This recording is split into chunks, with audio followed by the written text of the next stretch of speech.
Salam sejahtera semuanya kepada para penonton tanya jawab yang berbahagia. Semoga video ini bisa memberikan pengetahuan dan edukasi kepada para penonton, dan jangan lupa untuk like dan subscribe channel ini ya. Sore, Flo? Sore Mikana. Ya, tolong buka kamera saudaraku. Siap. Shalom, Kak Wahyuni Pangestuti. Silakan. Terima kasih Scarletti.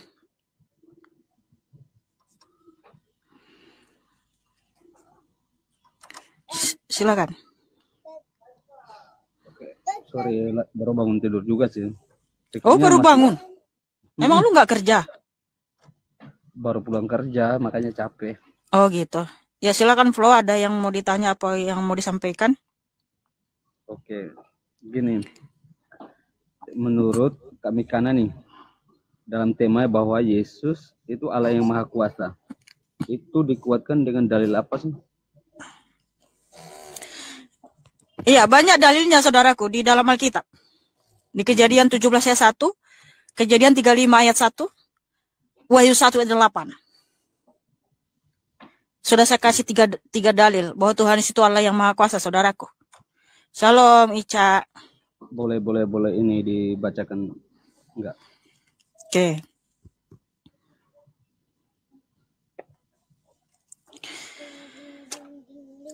Ketika Abram berumur 99 tahun, maka Tuhan menampakkan diri kepada Abram dan berfirman kepadanya, "Akulah Allah yang Maha Kuasa. Hiduplah di hadapanku dengan tidak bercela." Nah ini pengakuan Tuhan Yesus Kristus, akulah Allah yang Maha Kuasa. Kejadian 35 ayat 1.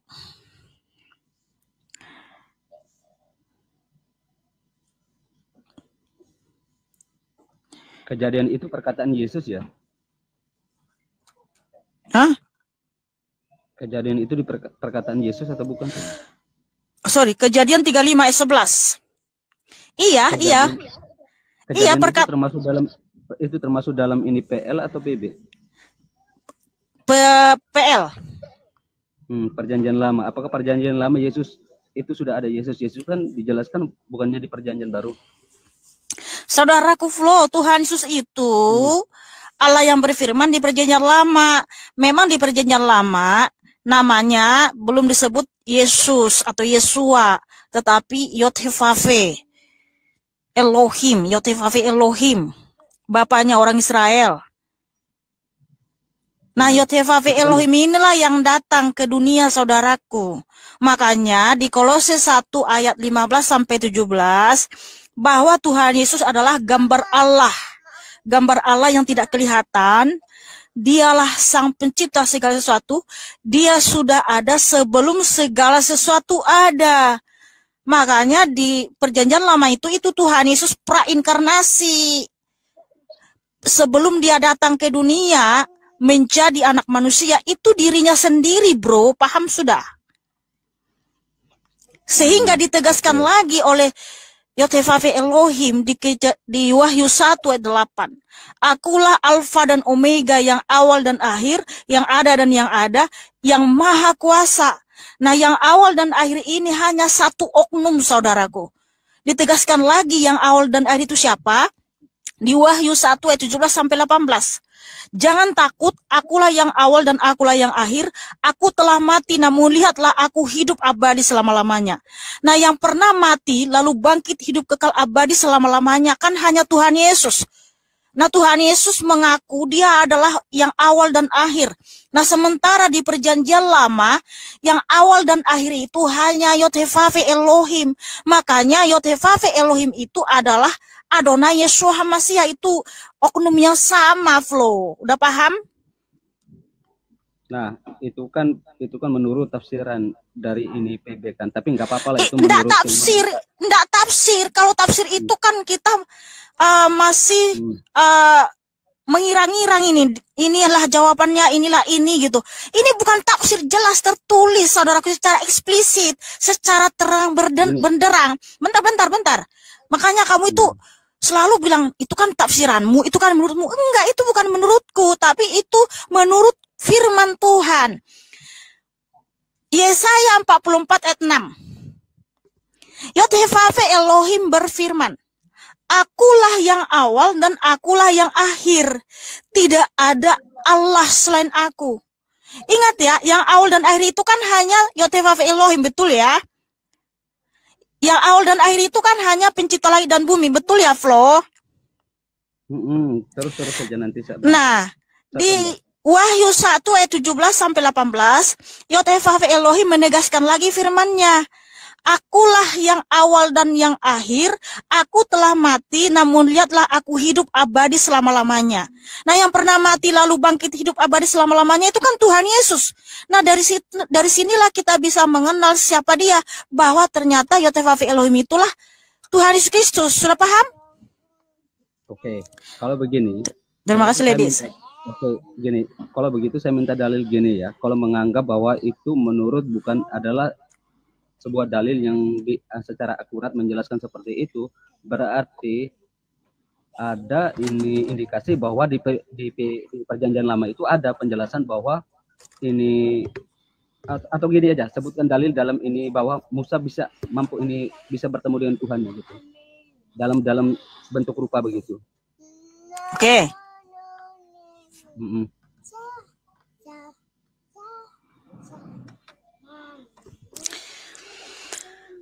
Musa itu bertemu dengan Tuhan Yesus, berbicara seperti sahabat dengan sahabat. Yaitu di Keluaran 34. Keluaran berapa? Bentar. Keluaran 33. Ayat 11. 33. Ayat 11. Kamu ada Alkitab situ ya? Enggak, saya pakai HP 2. Oke, silakan buka Keluaran 33 ayat 11, baca dengan suara keras. Oke, dibacakan langsung, saya masih dalam keadaan loading. Oke. Keluaran 33 ayat 11.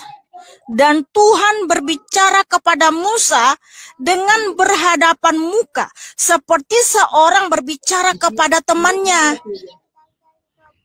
Jelas? Nah, kenapa Musa bisa berbicara kepada Tuhan Yesus muka dengan muka? Karena Tuhan Yesus datang dalam rupa manusia itu, dalam rupa dia sendiri ya. Karena kita memang diciptakan gambar dan rupa Tuhan Yesus. Itu dalilnya, saudaraku. Tetapi memang eksistensi yang sesungguhnya, wajah Tuhan Yesus yang sesungguhnya itu, dia adalah cahaya terang yang tak terhampiri.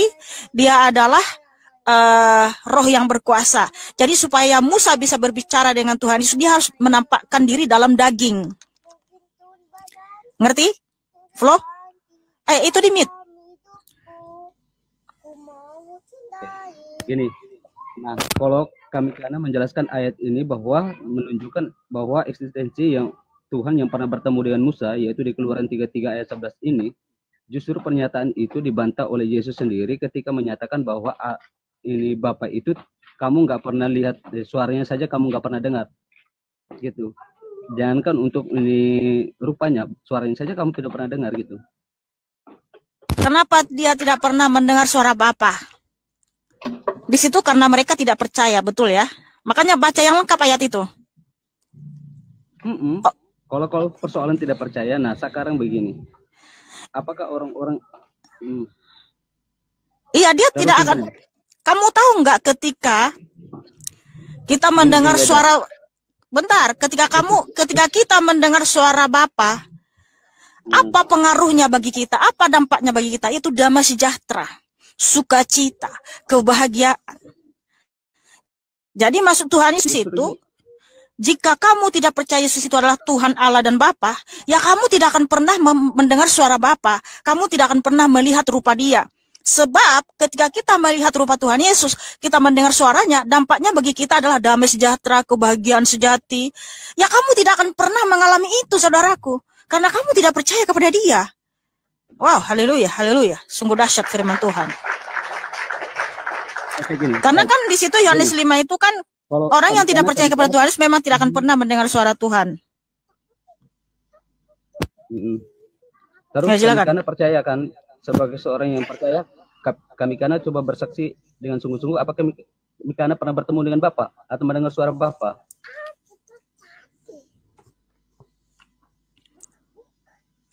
Kenapa kamu jaringannya itu?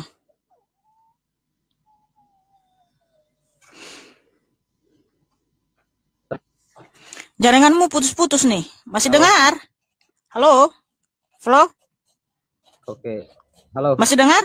Masih dengar kami Mikana. Ya. Masih dengar. Oke. Gini, sebagai orang yang percaya, kami Mikana kan sebagai orang yang percaya nih. Mikana coba memberikan kesaksian dengan sungguh-sungguh. Apakah Mikana pernah mendengar suara Bapak ataupun ini melihat rupa Bapak?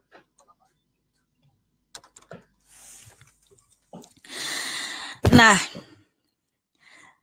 Tuhan Yesus kan sudah memberikan wahyunya kepada para nabi dan para rasul. Sehingga dituliskan para nabi dan para rasul. Nah, apa yang saya percaya. Inilah suara Tuhan yang saya baca ini, bahwa itu adalah wahyu Tuhan Yesus. Jadi saya bisa mendengar suaranya melalui para nabi dan para rasul yang telah ditulis dalam Alkitab. Sebab itulah orang Kristen itu bukan ketika kita menyatakan kredo iman Kristen, bukan aku bersaksi, tetapi aku percaya. Kalau bersaksi kan itu harus dengan saksi dengan mata kepala sendiri. Dia pernah melihat Tuhan Yesus secara kasat mata, dia pernah mendengar suara Tuhan Yesus secara audible gitu kan, atau bukan secara kasat mata aja lah ya. Itulah kenapa kalau kredo iman Kristen itu aku percaya, bukan aku bersaksi. Kalau aku bersaksi artinya bahwa kita pernah melihat langsung nih dengan mata kepala kita sendiri Tuhan Yesus. Sehingga Tuhan Yesus menyatakan, ya, kalau orang Kristen kredonya itu aku bersaksi bahwa Yesus Kristuslah Tuhan dan Allah. Sementara dia tidak pernah melihat Tuhan Yesus, artinya dia pendusta. Karena kesaksiannya tidak membuktikan bahwa dia tidak pernah melihat Tuhan Yesus secara kasat mata. Itulah kenapa ketika kami dalam doa, aku percaya, aku beri kepada Yesus.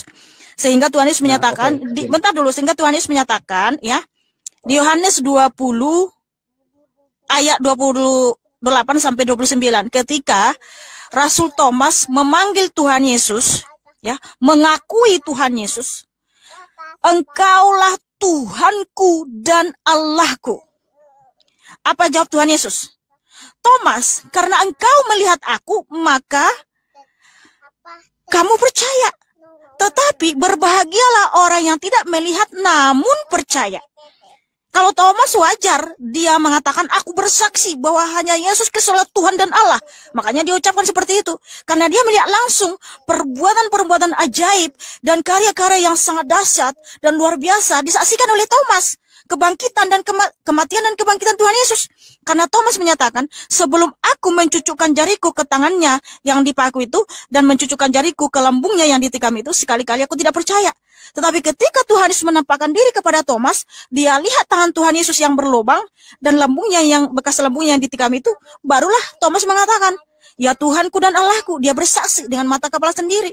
Tetapi Tuhan Yesus menyatakan, berbahagialah orang yang tidak melihat namun percaya. Jadi kami ini beriman, percaya kepada Tuhan Yesus, walaupun saya tidak pernah melihat dia secara kasat mata. Nah, tetapi ingat saudaraku, pengakuan iman saya bukan sekedar dipercaya, karena aku mengalami Tuhan Yesus itu secara langsung, saudaraku. Apa yang saya doakan, dan saya minta kepada Tuhan Yesus untuk kemuliaan namanya, dia jawab, saudaraku. Bahkan bagi kalian itu hal-hal yang paling kecil ya. Seperti contoh kemarin kami jalan-jalan bersama teman-teman ya.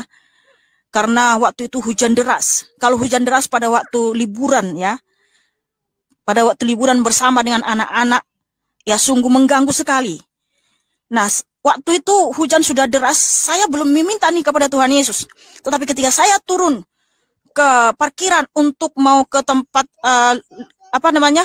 pertunjukan selanjutnya, untuk melihat pertunjukan selanjutnya, saya turun ke parkiran mobil. Waktu itu masih hujan deras. Bahkan waktu ke parkiran mobil aja saya pakai payung, sampai payung itu dia tembus air hujan saking derasnya ya toh.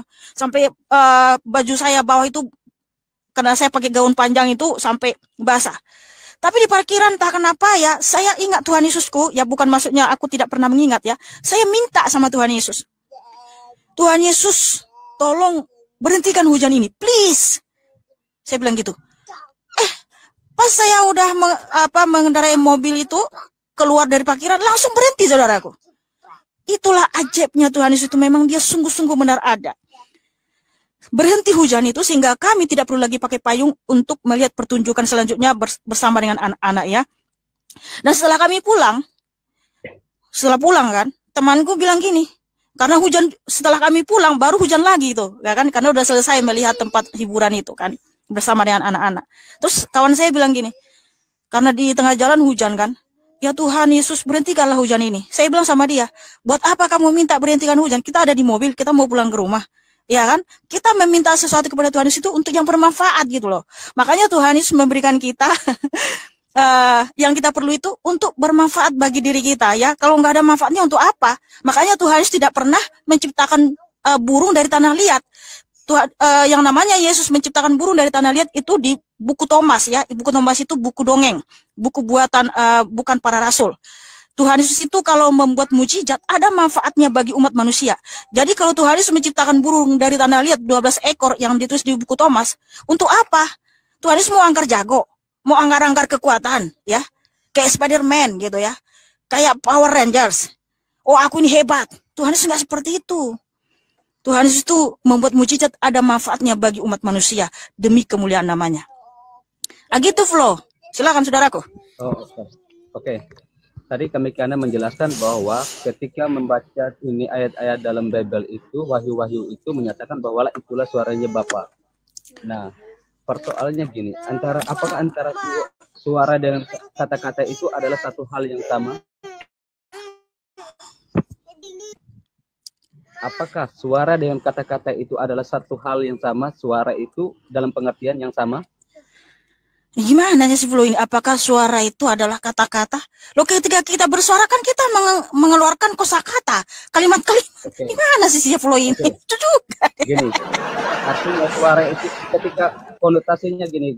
Ketika tentang mendengarkan tentang suara, artinya di situ apakah itu berupa kalau tentang ini suara ya, berarti ada bunyian yang kita dengar walaupun itu dalam berkata-kata. Nah, sedangkan dalam penjelasan tadi bahwa penjelasan dalam ini kami bilang bahwa itu firman-firman dalam Bible itu kan merupakan kata-kata suara.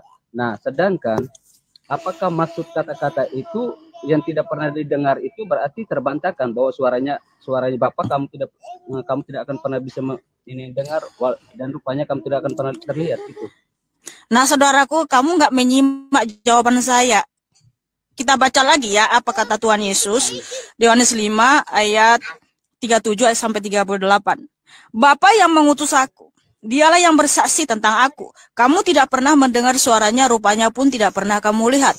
Dan firman-Nya tidak menetap di dalam dirimu, sebab kamu tidak percaya kepada Dia yang diutusnya.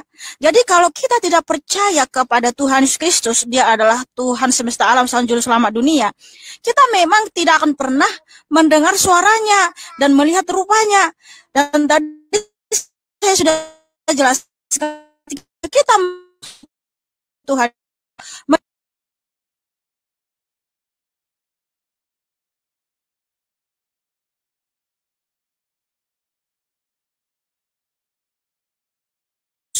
Oke.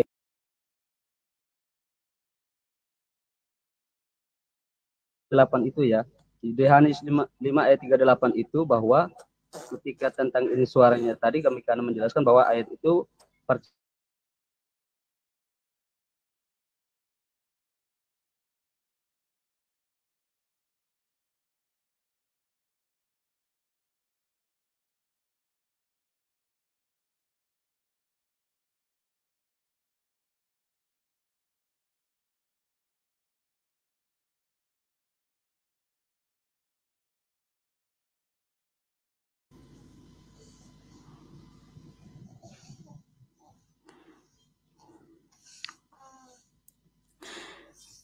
ya. Bagaimana saudaraku? Nah, kami karena tadi ini menjawab bahwa konteks tentang Yohanes 5 ayat 38 tadi ya. bahwa di situ dijelaskan bahwa rupa Bapa itu, suara Bapa itu tidak pernah kamu dengar, rupanya pun kamu tidak pernah melihatnya. Karena kamu tidak, konteksnya kamu tidak percaya bahwa dirinya adalah yang diutusnya. Artinya konteksnya di situ menjelaskan bahwa harus mempercayai Yesus adalah seorang utusan, bukan seorang yang dipertuhankan. Kalau memang Tuhan Yesus itu hanya utusan, bukan Tuhan, kenapa orang Farisi ahli Taurat menyalibkan dia? Kenapa? Ya. Kalau memang Tuhan Yesus kalau Tuhan Yesus hanya mengaku hanya sekedar utusan, hanya nabi loh, kenapa dia masih disalib lagi? Padahal orang banyak mengatakan dia nabi loh. Nah, kalau memang orang banyak mengatakan dia nabi, orang Farisi nggak ada yang komplain, orang-orang ahli Taurat nggak ada yang komplain, bro. Tapi kenapa lagi Tuhan Yesus masih disalib? Ayo jawab, kenapa Tuhan Yesus masih disalib? Nah, justru itu harus dijelaskan oleh kami karena mengimaninya kan.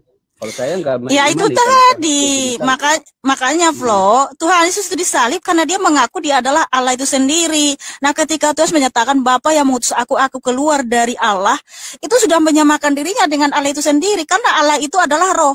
Ketika roh Allah itu datang ke dunia, dia tetap ada di surga, ada di mana-mana. Dalam waktu yang bersamaan, itulah kenapa Tuhan menyatakan Bapa yang mengutus aku keluar dari Allah. Karena ketika Allah itu datang ke dunia, dia tetap ada di surga, ada di mana-mana. Dan Tuhan menyatakan, aku yang datang dalam awan-awan.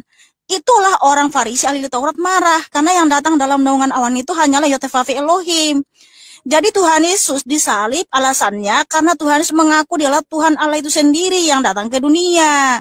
Tetapi ahli Taurat dan orang Farisi nggak percaya. Gitu bro. Ya. Oke, saya rasa sudah cukup dulu. Terima kasih. Udah cukup. Satu saja Kak. Oke. Kakak menjelaskan bahwa Yesus mengaku dialah Allah itu sendiri. Sekarang satu dalil lagi ya, gini. Ketika Yesus dibaptis di sungai apa tuh, Yordan ya. Nah, di situ ketika Yesus dibaptis itu terdengar suara Bapa dari surga, kemudian itu roh Allah itu melayang-layang yang berbentuk. Bentar. Di mana di situ terdengar suara Bapa dari surga? Karena saya baca di kitab Injil Sinoptik 4 Injil itu nggak ada tertulis itu suara Bapa terdengar dari surga, nggak ada. Tapi terdengarlah suara dari surga. Inilah anakku yang kukasihi, kepadanya lah aku berkenan. Oke, silakan, pertanyaanmu apa?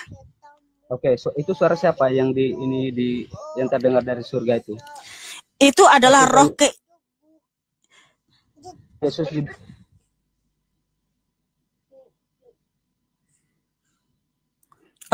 dibawa aja kamu dengar ya supaya tidak wasting time. Gini, sabar ya. Artinya gini, dibawa aja dengar. Itu adalah suara roh keilahian Tuhan Yesus, ya. Supaya kita memang mencontoh teladan Tuhan Yesus. Kenapa disebut di situ? Inilah anakku yang kukasihi, kepadanya lah aku berkenan, ya. Supaya kita juga mencontoh teladan Tuhan Yesus. Bahwa kita harus rendah hati, kita juga harus mau dibaptis. Supaya Tuhan berkenan atas hidup kita. Jadi kamu harus dibaptis, dimeteraikan di dalam nama Tuhan Yesus, supaya Tuhan berkenan atas hidupmu. Ya, seperti itu. Terima kasih, God bless you.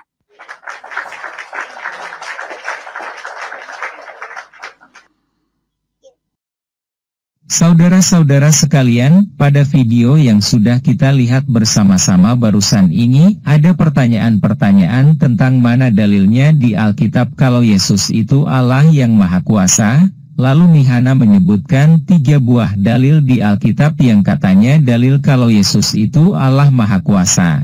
Tapi seperti yang kita lihat bersama di video ini, tidak ada satupun dari ayat tersebut yang menerangkan kalau itu adalah Yesus yang dimaksudkan. Kenapa bisa diartikan seperti itu? Juga ketika si penanya menarasikan apa yang jelas tertulis di Alkitab bahwa Yesus adalah seorang utusan, tapi lagi-lagi dibantah oleh Mihana, padahal kita semua juga tahu dan bisa membaca dengan jelas apa yang tertulis di Alkitab. Silakan para penonton menilai sendiri tentang hal ini, tulis pendapatnya di kolom komentar. Terima kasih.